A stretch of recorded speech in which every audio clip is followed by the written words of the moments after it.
Hello friends, welcome to my YouTube channel miracles of online classes. Friend, आप लोगों के लिए बहुत बड़ी खुशखबरी आ गई है।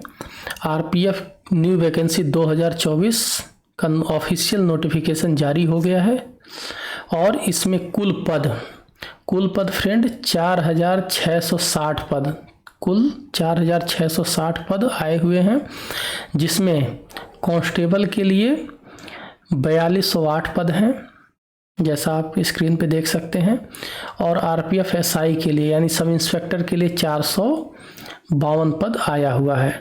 तो फ्रेंड्स, फॉर्म के बारे में, उसकी योग्यता, आयु, सब कुछ मैं एक एक चीज़ अभी आपको बताने वाला हूं। तो अगर अभी तक आपने मेरे चैनल को सब्सक्राइब नहीं किया है तो सब्सक्राइब कर लीजिए तथा बगल में बने हुए बेल आइकन को ज़रूर प्रेस कर दीजिए ताकि आगे आने वाली वीडियो की नोटिफिकेशन आपको सबसे पहले मिले। तो फ्रेंड, आइए देखते हैं।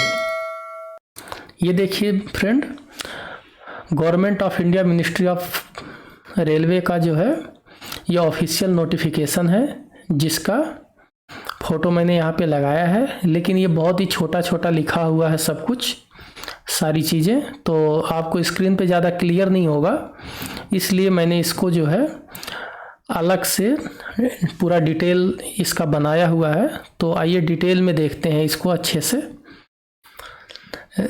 आरपीएफ रेलवे प्रोटेक्शन फोर्स की वैकेंसी है और जिसमें आरपीएफ एसआई का ये नोटिफिकेशन नंबर जो होते हैं फ्रेंड 1/2024 और आरपीएफ कांस्टेबल का 2/2024 है। इसके बारे में डिटेल नोटिफिकेशन क्या क्या है देखिए। ये कुछ चीज़ें आपको बहुत इंपॉर्टेंट डेट्स आपको बहुत याद रखने हैं। एप्लीकेशन कब से शुरू होगा, फॉर्म भरना कब से शुरू होगा फ्रेंड, इसको याद रखना है।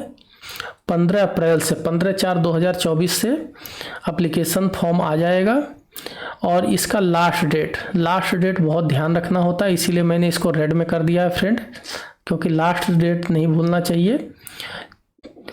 14/5/2024 है और लास्ट डेट ऑनलाइन पेमेंट का भी लास्ट डेट 14 मई 2024 है। एग्ज़ाम डेट बाद में ही पता चलेगा एज पर शेड्यूल, और एडमिट कार्ड भी एग्ज़ाम से पहले आ जाएगा फ्रेंड। आइए नेक्स्ट देखते हैं क्या है। एप्लीकेशन फीस के बारे में बात कर लेते हैं फ्रेंड। जनरल, ओबीसी और ईडब्ल्यूएस कैंडिडेट को 500 रुपये का एप्लीकेशन फ़ी पड़ेगा। एससी, एसटी और फिजिकली चैलेंज्ड पर्सन को, दिव्यांग लोगों को 250 रुपये का एप्लीकेशन फ़ी है, और सारी फीमेल ऑल कैटेगरी फीमेल, सारी फीमेल को 250 रुपये का पड़ेगा एप्लीकेशन फ़ी। और कोई अगर जैसे आपने फॉर्म भर दिया तो रेलवे करेक्शन का टाइम देता है, तो उसमें अगर कोई करेक्शन होता है तो आपको करेक्शन करने के लिए 250 रुपये का चार्ज पड़ेगा। 250 रुपये दे करके आप उसमें करेक्शन कर सकते हैं अपने फॉर्म में। पेमेंट आपका ऑनलाइन मोड से है, debit card, credit card, net banking, UPI, सारी मोड ऑनलाइन मोड है। और फ्रेंड, एक चीज़ और ध्यान दीजिए, इसमें रिफंड का भी ऑप्शन है। वो कब होगा, जब आप स्टेज 1 का जो पेपर होगा उसमें अगर आप अपीयर होते हैं, तो जो भी गवर्नमेंट ने डिसाइड किया है कि किस कैटेगरी को कितना, जैसे 500 वाला फीस है, 250 वाला फीस है, उसमें से कितना रिफंड करेगा, ये एज पर गवर्नमेंट गाइडलाइन आपको रिफंड कर दिया जाएगा। लेकिन उसके लिए फर्स्ट क्राइटेरिया वही है फ्रेंड कि स्टेज 1 का जो एग्ज़ाम होगा उसमें आपको प्रेजेंट होना ज़रूरी है। अगर आप प्रेजेंट नहीं होते हैं तो ये रिफंड आप पे लागू नहीं होता है। ओके फ्रेंड, आइए नेक्स्ट देखते हैं।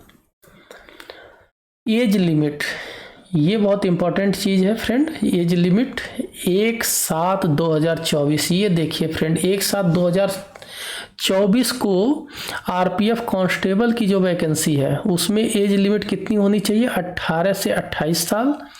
और आरपीएफ सब इंस्पेक्टर यानी एसआई के लिए एज लिमिट कितनी होनी चाहिए, 21 वर्ष से 28 वर्ष।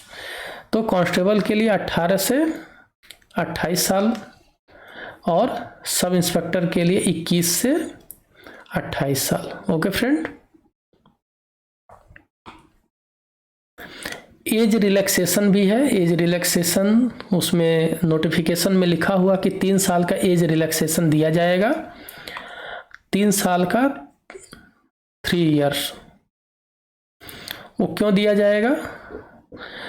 उसमें उन्होंने कोविड-19 पैंडेमिक कारण बताया हुआ है, शायद इस बीच वैकेंसी नहीं दे पाए रेलवे वाले, इसलिए शायद 3 साल का एज में रिलैक्सेशन दिया हुआ है। ओके फ्रेंड, नेक्स्ट देखते हैं क्या है। आरपीएफ कांस्टेबल और एसआई वैकेंसी 2024 में वैकेंसी का डिटेल आपको देखिए लिखा हुआ है। टोटल वैकेंसी कितनी है मैंने पहले ही आपको अभी बताया था वीडियो स्टार्ट करते वक्त। 4660 टोटल वैकेंसी है, जिसमें inspector, RPF inspector, sub inspector की जो है 452 वैकेंसी है। और इसके लिए एजुकेशनल क्वालिफिकेशन क्या चाहिए? एसआई के लिए इंस्पेक्टर, सब इंस्पेक्टर के लिए educational qualification friend bachelor degree in any stream from any recognised university in India. ये क्राइटेरिया होना चाहिए, बैचलर होना जरूरी है भारत के किसी भी रिकॉग्नाइज्ड यूनिवर्सिटी से। ओके फ्रेंड, ये तो हो गया आपका सब इंस्पेक्टर का, आरपीएफ सब इंस्पेक्टर का। अब देख लेते हैं आरपीएफ कांस्टेबल के लिए क्या क्राइटेरिया है। आरपीएफ कांस्टेबल के लिए क्या क्राइटेरिया है? तो फ्रेंड, आरपीएफ कांस्टेबल के लिए हाई स्कूल पास होना जरूरी है। मिनिमम क्राइटेरिया यही है कि हाई स्कूल पास होना चाहिए। कहाँ से? From any recognised board in India, किसी भी रिकॉग्नाइज्ड बोर्ड से पास होना चाहिए। और आरपीएफ कांस्टेबल के लिए कितनी वैकेंसी आई हुई है? 4208 vacancy. Okay friends, 4208 vacancy RPF constable के लिए आई हुई है। ओके फ्रेंड, नेक्स्ट देखते हैं क्या है। तो फ्रेंड, फिजिकल एलिजिबिलिटी देख लेते हैं। फिजिकल एलिजिबिलिटी में क्या है, मैंने हाइट का क्राइटेरिया लिया है। उसका रीज़न है क्योंकि हाइट को फ्रेंड चेंज नहीं किया जा सकता है। इसके अलावा जितनी भी चीज़ें थी, जैसे रनिंग हो रहा था, उनको आप प्रैक्टिस से जो है इम्प्रूव कर सकते हैं, लेकिन हाइट इम्प्रूव नहीं की जा सकती है। तो इसलिए मैंने इसको इसलिए बताना ज़रूरी समझा, क्योंकि हाइट आप देख लीजिएगा अपना, उसके अनुसार आप फॉर्म डालिएगा। अब इसमें जो है हाइट भी मेल और फीमेल की अलग अलग है। तो आइए देखते हैं मेल का क्या है। मेल अगर जनरल या ओबीसी का मेल है तो उसकी मिनिमम हाइट 165 सेंटीमीटर होनी चाहिए। और एससी और एसटी कैंडिडेट है मेल का, तो उसकी हाइट 160 सेंटीमीटर होना जरूरी है। अगर वही फीमेल कैंडिडेट होती है तो फीमेल अगर जनरल या ओबीसी की है तो उसकी हाइट फ्रेंड 157 सेंटीमीटर होना जरूरी है। और फीमेल कैंडिडेट अगर एससी या एसटी की है तो उसकी हाइट 152 सेंटीमीटर होना जरूरी है। ओके फ्रेंड्स, ये सब सारे क्राइटेरिया थे जो मैंने आपको बता दिया है। तो अभी फॉर्म आया नहीं है, अभी जियो जारी हुआ है। जैसे ही फॉर्म आएगा मैं आपको उसको कैसे फॉर्म फिलअप करेंगे, ईच एंड एवरीथिंग सब कुछ आपको बताया जाएगा यहाँ से। और उसकी क्लासेस भी जो है आपकी चलाई जाएंगी आरपीएफ सब इंस्पेक्टर और कांस्टेबल के लिए। अभी जो एएलपी की वैकेंसी आई हुई है उसकी क्लासेस स्टार्ट हो गई हैं। तो आप मेरे चैनल के साथ बने रहिए, आपको सारे नोटिफिकेशन और सारी क्लासेस यहाँ पे अवेलेबल हो जाएंगी। तो फ्रेंड्स, अगर वीडियो अच्छा लगा हो तो वीडियो को लाइक कीजिए, ज़्यादा से ज़्यादा शेयर कीजिए और चैनल को सब्सक्राइब कीजिए तथा बेल आइकन जरूर प्रेस कर लीजिएगा ताकि आगे आने वाली वीडियो की नोटिफिकेशन आपको मिल जाए। Thanks for watching.